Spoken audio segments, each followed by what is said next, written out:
28장 1절부터 28절입니다. 악인은 쫓아오는 자가 없어도 도망하나 의인은 사자같이 담대하니라. 나라는 죄가 있으면 주관자가 많아져도 명철과 지식 있는 사람으로 말미암아 장구하게 되느니라. 가난한 자를 학대하는 가난한 자는 곡식을 남기지 아니하는 보고 같으니라. 율법을 버린 자는 악인을 칭찬하나 율법을 지키는 자는 악인을 대적하느니라. 악인은 정의를 깨닫지 못하나 여호와를 찾는 자는 모든 것을 깨닫느니라. 가난하여도 성실하게 행하는 자는 부유하면서 굽게 행하는 자보다 나으니라.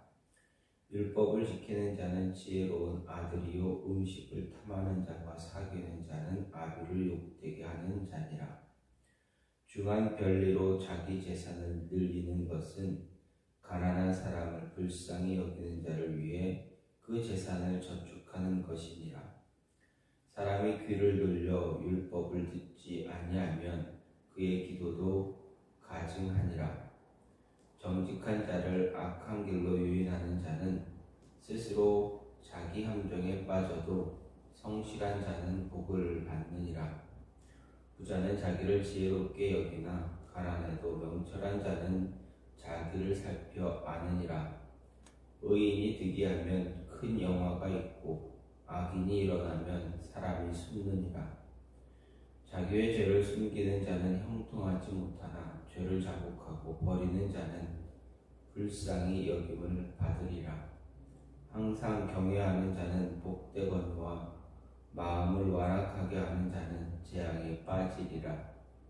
가난한 백성을 압제하는 악한 관원은 부르짖는 사자와 줄인 곰 같으니라. 무지한 치리자는 포악을 크게 행하거니와 탐욕을 미워하는 자는 장수하리라. 사람의 피를 흘린 자는 함정으로 달려갈 것이니 그를 막지 말지니라. 성실하게 행하는 자는 구원을 받을 것이나 굽은 길로 행하는 자는 곧 넘어지리라. 자기의 토지를 경작하는 자는 먹을 것이 많으려니와 방탕을 따르는 자는 궁핍함이 많으리라. 충성된 자는 복이 많아도 속히 구하고자 하는 자는 형벌을 면치 못하리라. 사람의 낯을 보아 주는 것이 좋지 못하고 한 조각 떡으로 말미암아 사람이 범법하는 것도 그러하리라. 악한 눈이 있는 자는 재물을 얻기에만 급하고 빈궁이 자기에게로 임할 줄은 알지 못하느니라. 사람을 경책하는 자는 혀로 아첨하는 사자보다 나중에 더욱 사랑을 받느니라. 부모의 물건을 도둑질하고서도 죄가 아니라 하는 자는 멸망받게 하는 자의 동류니라. 욕심이 많은 자는 다툼을 일으키나 여호와를 의지하는 자는 풍족하게 되느니라. 자기의 마음을 믿는 자는 미련한 자요 지혜롭게 행하는 자는 구원을 얻을 자니라. 가난한 자를 구제하는 자는 궁핍하지 아니하려니와 못본체 하는 자에게는 저주가 크리라. 악인이 일어나면 사람이 숨고 그가 멸망하면 의인이 많아지느니라. 아멘. 오늘 성경 말씀 잠언 28장 1절부터 28절입니다. 일반적으로 의인이라 부름받은 사람의 특징은 우선 뭔가 선한 일을 해야 한다는 것입니다. 예를 들어 일본에서 지하철역에 술 취한 사람이 선로에 떨어지자 그 사람을 구하기 위해 열차가 들어오고 있음에도 그 사람 선로로 뛰어든 한국인 유학생을 의인이라 불렀습니다. 또 다른 예로는 불 속에서 생명을 구조하는 소방관들을 의인이다라고 부르기도 합니다. 어떤 사람은 자신을 의인이라 속이기도 합니다. 여행 도중 숙소에서 화재가 나자 사람을 구한 것으로 위조한 뒤 포상을 받기도 했다. 나중에 고소를 당해 법적 처벌을 받는 받는 일도 있었습니다. 또 나라를 구하기 위해 자신의 목숨을 던진 사람들, 우리는 그들을 의인이라고 말합니다. 이렇게 세상은 의인을 칭할 때 사람들로부터 인정받을 만한 일을 했을 때 의인이라 이야기합니다. 하지만 성경이 말하는 의인의 기준은 분명 다릅니다. 성경이 말하는 의인의 기준은 어떤 선한 일을 했다거나 나라를 구하는 그런 업적을 논하지 않습니다. 전적으로 의인의 기준을 말할 때 하나님의 편에서 하나님의 기준에서 의인을 평가합니다. 그래서 성경이 말하는 의인은 오직 하나님 앞에서 하나님의 뜻을 따라 살아가는, 하나님의 일을 온전히 감당하는, 하나님을 향한 굳건한 흔들리지 않는 믿음의 소유자들이라 말합니다. 오늘 말씀에서도 의로움을 받을 수 있는 사람의 모습은 어떤 업적을 이룬 자에 대해 말하지 않습니다. 전적으로 하나님의 기준으로 믿음과 관련되어 있습니다. 하나님으로부터 의인으로 인정받아야만 합니다. 그러면 어떻게 인정받을 수 있는가 할 때 성실함이 있어야 하는 것입니다. 하나님 앞에 언제나 성실한 모습 가져야 합니다. 6절에서 가난하여도 성실하게 행하는 자는 부유하면서 굳게 행하는 자보다 낫다 말합니다.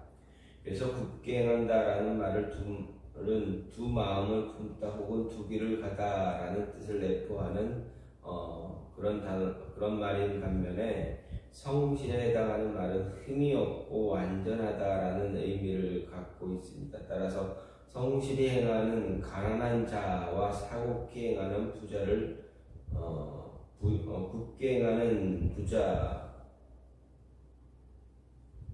대비시킨 이 6절에서는 불의로 가득 찬 세상에서 두 마음 품고 굽은 길 가는 자도 얼마든지 부자가 될 수 있는 반면에 믿음으로 흠없이 완전한 길을 가면서도 가난하게 살 수 있다는 사실을 암시합니다. 그런데 지혜의 왕 솔로몬이 이들 중 가난하게 살면서도 흠없고 완전한 길 가는 것이 굽은 길 가며 부하게 사는 것보다 낫다고 분명히 하고 있습니다. 그 이유가 무엇입니까? 성경은 하나님께서 두 마음을 품고 굽은 길 가는 자 결코 인정하지 않고 미워하고 배척하신다라고 야고보서 1장에서는 이야기합니다. 때문에 이런 자는 현세에서 아무리 많은 부귀와 영화를 누리며 살할지라도 미래와 소망이 없습니다. 반면 믿음으로 의롭고 완전하게 살아가는 사람의 길은 굳고 평안하고 그 상은 확실하다 말합니다. 게다가 악인들의 후손은 끊어지는 반면에 의인의 후손은 은혜와 복을 받는다 말합니다. 따라서 이를 보면 의롭고 완전한 자는 잠시 세상에 어려움을 겪을지 모르나 자신은 물론 자손까지 미래와 소망이 있다라는 것입니다. 그렇기 때문에 성경은 거듭 적은 소득이 의를 겸하면 많은 소득이 불의를 겸한 것보다 낫다라고 말하면서 재물보다 의를 택할 것을 가르칩니다. 하지만 예나 지금이나 세상의 많은 사람들 이런 사실을 알지 못하고 욕심에 눈이 어두워 자나깨나 재물이나 권세 등 이 땅의 것만 쫓아 인생을 낭비하고 있습니다. 그래서 믿음이나 의로움 등은 헌신짝처럼 여기면서 황금, 명예, 인기, 권력을 얻기 위해서는 수단 방법 가리지 않는다라는 것입니다. 하지만 이런 것들을 쫓는 것은 비록 넓은 길 같아도 멸망과 고통으로 가는 길이라는 것을 생각할 때 정말 슬프고 안타까운 일이다라는 것입니다. 따라서 우리는 의인의 소망은 즐거움을 이루어도 악인의 소망은 끊어진다라는 말처럼 불의하게 살며 부귀영화를 누리는 것보다 잠시 가난하게 살아도 믿음으로 이롭고 완전하게 살아가는 것이 비할 바 없이 귀하고 가치 있는 것임을 잊지 말아야 합니다. 그래서 세상 사람들이 어떤 길을 가든 우리는 그런 풍조에 휩쓸리지 말고 불의하게 재물을 얻기보다는 믿음으로 의와 진리를 택함으로 영원히 쇠하지 않을 생명과 영광을 얻는 자들이 되어야 한다라는 것입니다. 또 한 가지는 무엇입니까? 바른 기도자의 모습을 갖추어야 합니다. 성실함과 동시에 바른 기도자의 모습입니다. 9절 말씀은 율법에 대한 순종의 중요성을 기도와 관련해서 말합니다. 그래서 사람의 귀를 돌려 율법을 듣지 아니하면 그의 기도도 가증하다 말합니다. 특히 사람의 귀를 돌려 율법을 듣지 않는다라는 것은 이 모습을 다시 번역을 해보면 율법을 듣는 데서부터 그의 귀를 돌이키는 자라 번역할 수가 있습니다. 즉 귀를 돌이키는 사람은 바로 율법을 먼저 듣는 것으로 시작이 되어진다라는 이야기입니다. 율법, 즉 말씀을 듣지 않는 사람, 귀를 돌이킬 수 없는 사람입니다. 여기서 귀를 돌린다라는 거 할 때 돌린다는 말은 돌이키다 혹은 떠나다라는 의미로 하나님 말씀을 배우는 것과 그의 순종하기를 완고하게 거부하는 태도를 말합니다. 따라서 이런 사람 사실상 하나님과 아무 관계가 없는 사람이라 할 수가 있습니다. 그렇기 때문에 이런 사람의 기도 가증한 것이 됩니다. 또한 여기 가증하다는 표현은 구토가 날 지경으로 혐오스러운 것을 말할 때 사용하는 그런 표현입니다. 이것은 크게 두 가지로 이해할 수 있습니다. 먼저 하나님의 말씀에 순종해서 준행하지 않는 자, 그가 행하는 종교적 선행마저도 극히 더러운 것으로 여겨진다는 것입니다. 그의 기도까지 혐오스러운 것이라면 그의 나머지 모든 삶의 영역 역시 별 차이가 없다라는 것을 알 수가 있습니다. 두 번째는 하나님의 말씀을 준행하지 않는 자의 기도란 결국 자신의 육신과 정욕을 위한 기도로 하나님께서 용납하지 않을 것임을 나타내는 것이라 이해할 수 있습니다. 어떤 해석을 하든 하나님의 말씀에 대한 경청, 순종을 강조하고 있습니다. 어떤 이는 이것을 일종의 탈리오의 법칙, 즉 눈에는 눈, 이에는 이로 이해하기도 합니다. 즉 오늘 이 말씀은 인간이 하나님의 말씀을 경청하고 순종하지 않는다면 하나님께서도 인간의 기도를 들어 응답하지 않는다는 의미로 해석합니다. 하지만 여기서는 단순히 응과 응보를 가리키기 위한 것이 아닌 것입니다. 이 가운데 어떤 해석을 참고할지라도 결과는 늘 동일하다라는 것을 생각할 수 있습니다. 인과응보든 육신의 정욕을 위해 기도를 하든 순종이 없는 종교적으로 기도를 하든 하나님으로부터 인정받기 어렵다라는 것입니다. 하나님으로부터 의인이라 인정받기 위해서 우리가 이렇게 바른 기도자의 모습이 필요한 것입니다. 바른 기도자의 모습 언제나 하나님의 음성에 귀를 기울이며 말씀에 순종할 수 있어야 합니다. 순종한다는 것은 분명하게 말씀에 온전히 귀를 기울이고 있다는 것이 포함이 됩니다. 말씀에 귀를 기울이지 않는 자는 결코 말씀에 순종할 수가 없기 때문입니다. 열린 귀가 아닌 닫힌 귀는 오직 자신의 유익만을 위해서, 자신의 육적인 욕심만을 위해 간구하게 되기 때문입니다. 이렇게 육체적인 유익만을 위해 간구하는 사람, 거룩하게 말씀에 귀를 기울이는 사람들의 모습을 달가워하지 않습니다. 말씀에 붙잡혀 살아가려고 하는 사람들의 모습을 보면서 그들의 삶을 좋아하지 않습니다. 또한 눈에 부끄러운 행동하기도 합니다. 바른 기도자의 모습 갖기 위해서 노력하는 자들의 모습을 보며 조롱합니다. 마치 자신들만이 진정한 기도자인 것처럼 행동하기도 합니다. 예수님이 활동하시던 그 당시 유대인들 종교 지도자들이 행했던 모습, 바로 그런 모습, 외식적인 모습을 하면서 진심을 다해 기도하던 세리들을 공격했던 것과 마찬가지입니다. 솔로몬은 우리에게 분명하게 말합니다. 하나님으로부터 의로운 자로 인정받기를 원한다면 먼저 바른 기도자의 모습을 회복해야 하는 것입니다. 세상의 이목에 휩쓸리지 말고 오직 하나님의 뜻과 말씀에 귀를 기울이며 육신의 정욕을 위해 기도하는 것이 아니라 오직 말씀에 귀를 기울이고 말씀에 민감해서 주는 말씀을 붙잡는 자가 되어야 인정을 받는 자가 될 수가 있습니다. 마지막으로 자신의 죄를 자복하고 항상 경외하는 모습 잃지 말아야 합니다. 우리가 의인으로 인정받기 위해서 우리 안에 존재하는 죄에 대해 숨기지 말아야 합니다. 죄를 숨기는 것, 바로 내 자신이 떳떳하지 못하다는 것을 의미합니다. 숨긴다는 것은 무엇인가를 덮는 것을 말합니다. 또 덮는다는 것은 어떤 죄를 인정하지 않고 완강히 부인하거나 혹은 자신의 죄를 하나님과 남이 알지 못하도록 감추는 행위를 말합니다. 따라서 여기서 자신의 죄를 인정하지 않고 고백하지 않는 것, 바로 악인의 특징이다라는 것입니다. 누군가에게 인정받기 원한다면 삶에서 내면의 모습에서 악인의 모습이, 악인의 특징이 나타나지 말아야 합니다.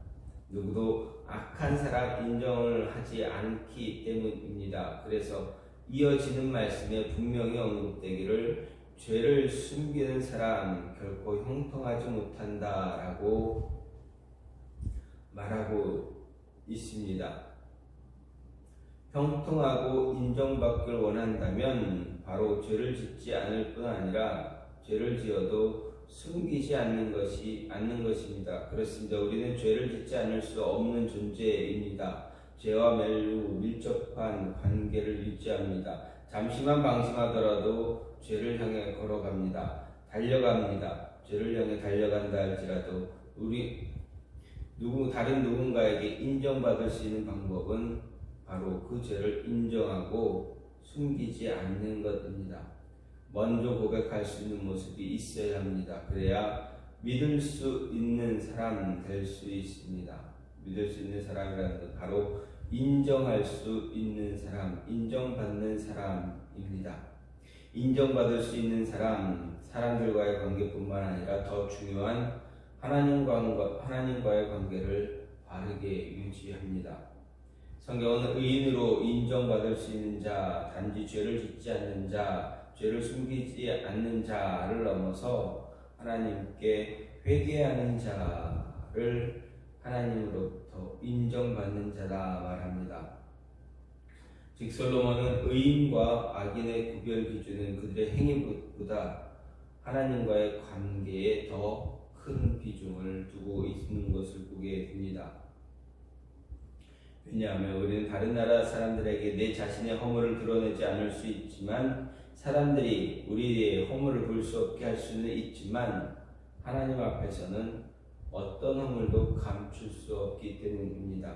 그래서 먼저 하나님과의 관계에 더욱 신중해야 합니다. 하나님과의 관계에 더욱 신중할 때 사람들에게 인정받지 못할지라도 하나님으로부터 불쌍히 여김 받을 수 있습니다. 성경을 보더라도, 그리고 이스라엘의 역사를 보더라도 하나님은 자신을 경외하는 자들을 향해 언제나 한결같은 모습으로 축복해 주셨습니다. 언제나 축복으로 채우실 뿐만 아니라 악한 자였을지라도 회개하고 하나님 앞에 무릎 꿇은 자들을 향해서 보복하지 않으셨습니다. 끝까지 강팍함을 버리지 않는 자에게 재난을 주셨을 뿐입니다. 따라서 하나님으로부터 온전하게 인정받기 원한다면 하나님을 온전하게 경외하기 위해 자신의 죄에 대해 온전히 회개하고 자복해야 합니다.